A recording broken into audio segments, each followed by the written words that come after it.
इस कार्यक्रम के पुण्यार्जक हैं प्राचीन श्री अग्रवाल दिगंबर जैन पंचायत रजिस्टर धर्मपुरा, प्रधान श्री चक्रेश जैन, महामंत्री श्री विजेंद्र जैन, कोषाध्यक्ष श्री शेखर जैन, सचिव श्री नीरज जैन, मंदिर मैनेजर श्री पुनीत जैन, पंच कल्याणक महोत्सव समिति श्री 1008 पारसनाथ जैन मंदिर, वर्धमान कॉलोनी, सागर, मध्य प्रदेश।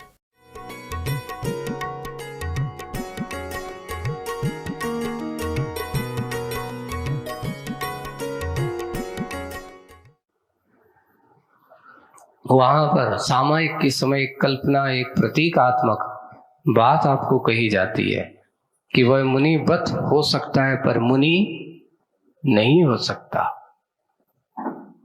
ऐसा प्रसंग वो दिया है, वही दर्शन। लेकिन वहां कल्पना की आचार्य ने, वो बाल्टी में मछली की संचलता रहत देख करके ऐसा लग रहा है, कल्पना की है, ऐसा लग रहा है जैसे उसको स्वभाव का दर्शन हुआ हो, उसकी क्रियाएं बिल्कुल अभाव सा हुआ सा लगता है। अब अमंद स्थिति वाली है वह। अमंद स्थिति वाली अर्थात जिस समय अपन विकल्प छोड़ते हैं, बहुत सारे विचार करते हैं, सोचते हैं, उस समय हमारा दिमाग बहुत चलता है। और जिस समय आप बिल्कुल शांत होकर के बैठ जाओ तो उसको कहते अमंद स्थिति। अपने दिमाग को शांत कर दिया। वो मछली भी बिल्कुल ऐसे ही शांत अपने आप को बना लिया है, कुछ विकल्प नहीं, निश्चिंत होकर के उसने तो सोच लिया है कि मुझे ऊपर जाना, अब चाहे कुछ भी हो, अब विकल्प करने की जरूरत नहीं है। ऐसी स्थिति वाली वह बाल्टी वह अबाधित ऊपर आई भूपर, यानी बाल्टी अब कहाँ आ गई, ऊपर आ चुकी है। ऊपर आई भूपर, कूप का बंधन दूर हुआ मछली का, सुनहरी सुगहधरी है धूप का बंधन। उसे जैसे ही ऊपर आई तो अच्छा खुला हुआ आकाश, दिन करके धूप ऐसी सुनहरी सुनहरी झरी, अच्छी सुंदर दिखाई देने वाली ऐसी सुनहरी सुख झरी। अब अच्छे सुख को, जैसे कि कोई अच्छे से ठंडी के समय में धूप का आनंद देखना चाहते हो तो उस समय पूछो कि कैसी लगती है धूप। गर्मी में वही धूप कैसी लगती है, हैं? अभी जैसे ऐसा मौसम में तनक धूप आपको लग जाए तो फरेरी से पड़ जाते, तो अच्छे से लगने लगता है ना। वही है कि वैसे ही उस मछली को वह धूप कैसी लग रही है, बहुत सुंदर लग रही है और इतनी अच्छी लग रही है जैसे कि उसको बहुत सुख झरी, सुख को देने वाली है, आनंद को देने वाली है। ऐसी धूप है, सुख का आनंद जैसी लग रही है। धूप का बंधन उसने किया और धूप का बंधन करके पूरा हुआ वह सुख का, धूप की आभा से भावित हो, रूप का नंदन वन, धूल का समूह वह सिंदूर हुआ मुख का, मछली की आंखें। बिल्कुल ऐसा लग रहा है जैसे पूरा हुआ हुआ सुख धूप का बंधन करते हुए, जैसे उसको धूप लगी, धूप लगती है, वो उसका मुख धूप की आभा से भावित हो गया। अभी तक तो पानी में रहती थी तो उसकी नहीं होगा, लेकिन जैसी धूप की आभा से भावित हुआ तो रूप का नंदन वन, एक है साहित्यिक शब्द है, देखियो आपको, जैसे नंदन वन यानी आनंद वन देख करके लोगों को जैसे अच्छा हरा भरा स्थान, जैसे प्रकृति अच्छी लगती है, उसको देखकर उसका मन अपने आप आनंदित हो जाता है, वाह कितना सुंदर जगह है, कोई बगीचा है, कोई अच्छा गार्डन है, कोई अच्छे ऐसे वन है, बहुत सुंदर सुंदर देख करके उनमें विचरण करता है, तो वहां जाते ही उसका मन प्रफुल्लित हो जाता है, आनंद से भर जाता है। वैसे ही उसका रूप का नंदन वन एक साहित्य श्रृंगार रस का स्वरूप यहाँ पर दिया गया है। इसको कहते हैं श्रृंगार रस।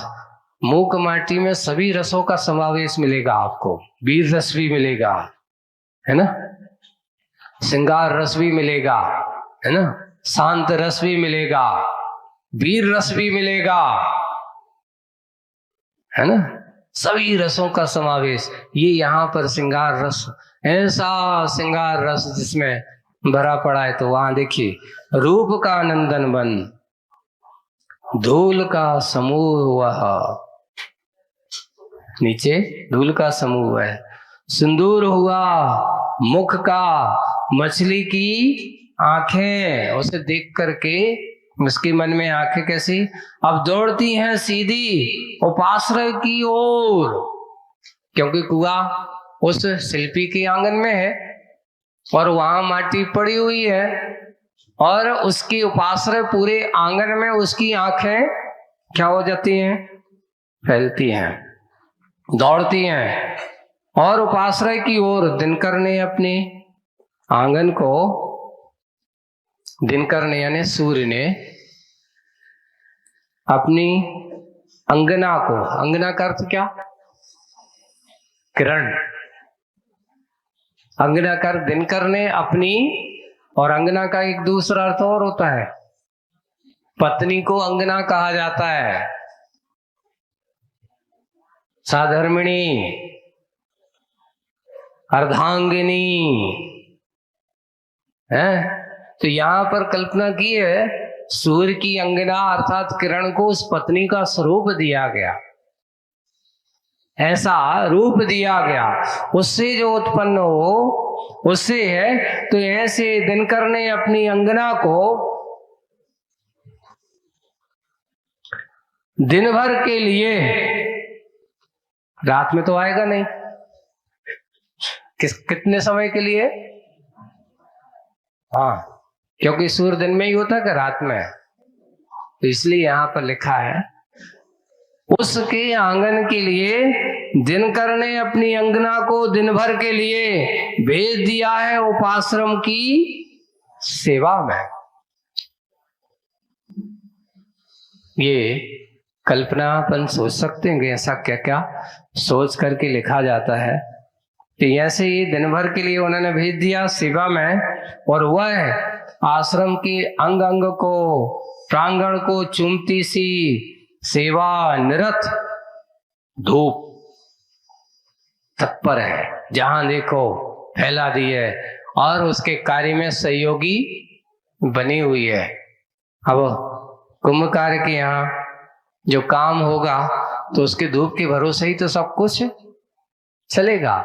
इधर बनाएगा, सुखाने के लिए उसने रख दिया है, तो सुखाने का काम कौन करेगी, धूप ही करेगी। और उसने जैसे ही सिंदूर हुई मुक्का और मछली की आंखें अब दौड़ती सीधी उपाश्रय, पूरा का उपाश्रय देख रही है, देख लिया, और आश्रम के अंग अंग को, प्रांगण को चूमती सी सेवा निरत धूप, ऐसा स्थूल है, रूपवती रूप राशि है वह,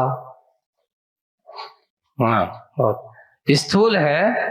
देखिए धूप आपके लिए दिखाई तो दे रही है, इसलिए उसको क्या कहते हैं, स्थूल है। रूपवती रूप राशि है वह, निखार, बिल्कुल रूपों की राशि है, पर पकड़ में नहीं आती। अपने यहां पुद्गलों की परिणति बताई है ना, कौन कौन सी होती, एक सूक्ष्म होती है, पहले अपन सूक्ष्म चले, पर सूक्ष्म सूक्ष्म होती है, एक सूक्ष्म स्थूल होती है, एक स्थूल होती है और एक स्थूल स्थूल होती है। कितनी परिणति हो गई? पहले सूक्ष्म है, पर सूक्ष्म से भी सूक्ष्म है, फिर बाद में आ गया सूक्ष्म स्थूल, तीसरा हो गया ना। फिर बाद में आ गया स्थूल, और उसके बाद स्थूल स्थूल, एक और छूट गया, स्थूल सूक्ष्म है, स्थूल सूक्ष्म है, और फिर बाद में सूक्ष्म और स्थूल, स्थूल स्थूल। अब देखो, आप जो सबको बताता हूं, सूक्ष्म सूक्ष्म है, जो सूक्ष्म से भी सूक्ष्म है, अति सूक्ष्म है, जैसे आत्म प्रदेश उदाहरण के रूप में कैसे हैं? सूक्ष्म एक दूसरे अनोन मिले हुए हैं, सूक्ष्म सूक्ष्म की कोटि में आते हैं, पुद्गल की कोटि। फिर बाद में आता है सूक्ष्म, जो बिल्कुल जैसे परमाणु की स्वरूपता की बात अपन करें तो उसको सूक्ष्म कहा, दिखाई तो नहीं दे रहा पर है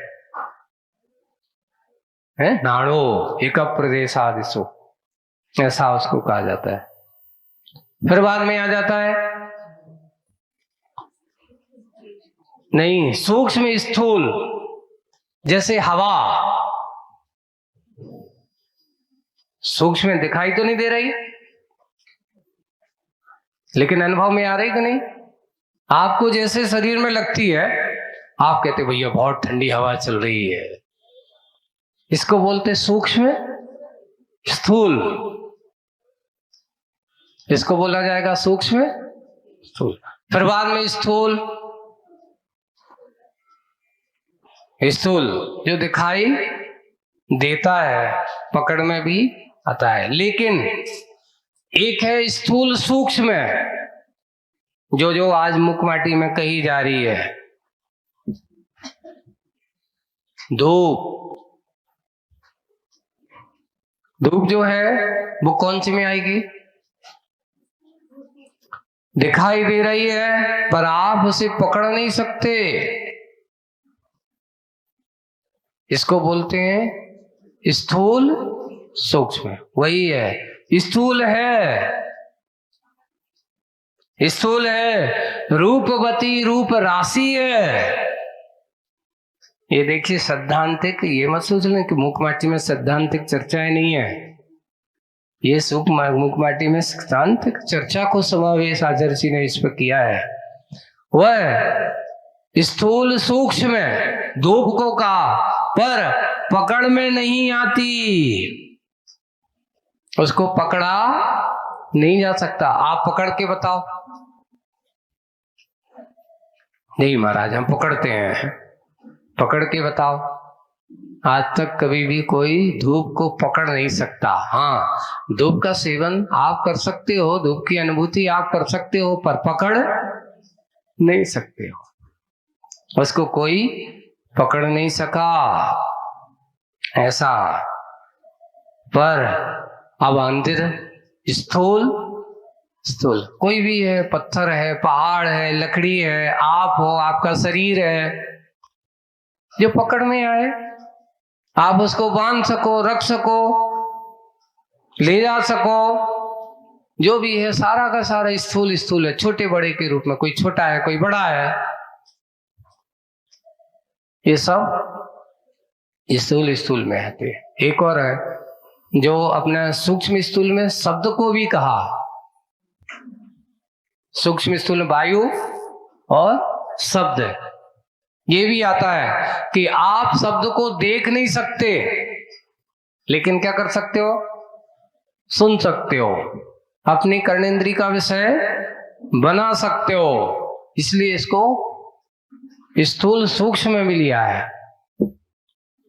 उसको ऐसा शब्द को कहो, वायु को कहो, ये ऐसे भंग बनाए गए हैं, ऐसे भंगों को बना करके कहा गया है। तो ये ऐसा लग रहा है, देखिए स्थूल है पर रूपवती रूप राशि है वह, पर पकड़ में नहीं आती,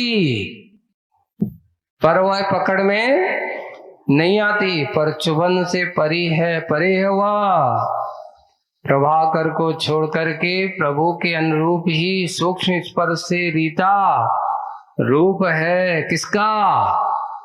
धूप का। मात्र अगर आप कहो पर चुबन से परी है, किसी को चुबन से परी अर्थात पर चुबन से परे है वह, कोई उसको छेदन भेदन नहीं कर सकता, कोई उसको नाश नहीं कर सकता, कोई उसको मिटा नहीं सकता। हाँ, आप क्या कर सकते हो? छाता लगा करके, घर बना करके उसकी रुकावट डाइवर्ट तो कर सकते हो। लोग कहते हैं ये बताओ अगर बारिश हो रही हो और तुम्हें पानी में जाना है तो तुम क्या करोगे? क्या करेंगे? भीगना नहीं है तो बोले कि छाता लगाएंगे और चले जाएंगे। वैसे ही तुमसे कहा कि तुम्हें धूप से बचना है और तुम्हें जाना है तो तुम क्या करोगे? बोले कि कुछ नहीं, ये छाता लगाएंगे, धूप हमारे ऊपर आएगी नहीं और हम चले जाएंगे। सबसे अच्छा तरीका है। बस इतना ही है, तुम उसके प्रभाव को और प्रताप को रोक नहीं सकते हो, पर अंतर क्या कर सकते हो? अपने आप को अपने उपाय से उसके प्रभाव को आप रोकने का प्रयास। वैसे ही मोक्ष मार्ग में संसारी आत्मा आज तक कोई संसार का अंत नहीं कर सका। किसी ने पूछा महाराज इस संसार में इतने सारे दुख आ रहे हैं, अनादि काल से इतने दुखी आ रहे हैं, कोई भी व्यक्ति इस संसार का अंत क्यों नहीं कर सकता? क्यों नहीं किया? बोले कि यही तो संसार की परिणति की आज तक कोई संसार को अंत नहीं कर सका। हाँ, अगर अंत करना है तो अपने व्यक्तिगत संसार का अंत कर सकते हो। तुम कहो कि पूरे के पूरे संसार की परिणति का अंत कर लें, हम चाहें तो इसको हिला करके नष्ट कर दें, 3 काल में संभव नहीं है।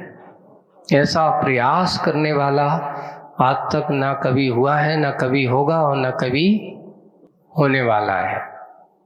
संसार का नष्ट कोई नहीं कर सकता, कर सकता है तो व्यक्तिगत अपने संसार को नष्ट कर सकता है।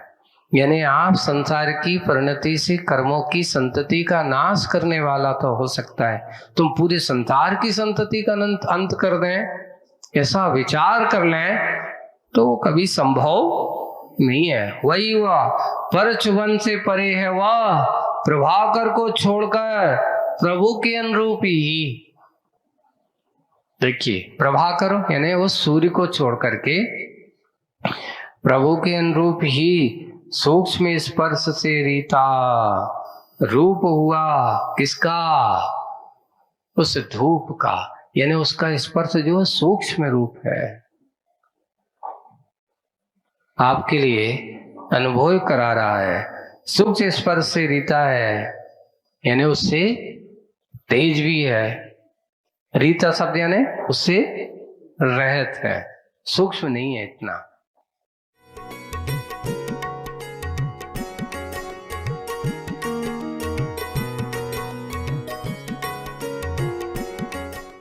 इस कार्यक्रम के पुण्यार्चक थे प्राचीन श्री अग्रवाल दिगंबर जैन पंचायत रजिस्टर धर्मपुरा, प्रधान श्री चक्रेश जैन, महामंत्री श्री विजेंद्र जैन, कोषाध्यक्ष श्री शेखर जैन, सचिव श्री नीरज जैन, मंदिर मैनेजर श्री पुनीत जैन, पंच कल्याणक महोत्सव समिति श्री 1008 पारसनाथ जैन मंदिर, वर्धमान कॉलोनी, सागर, मध्य प्रदेश।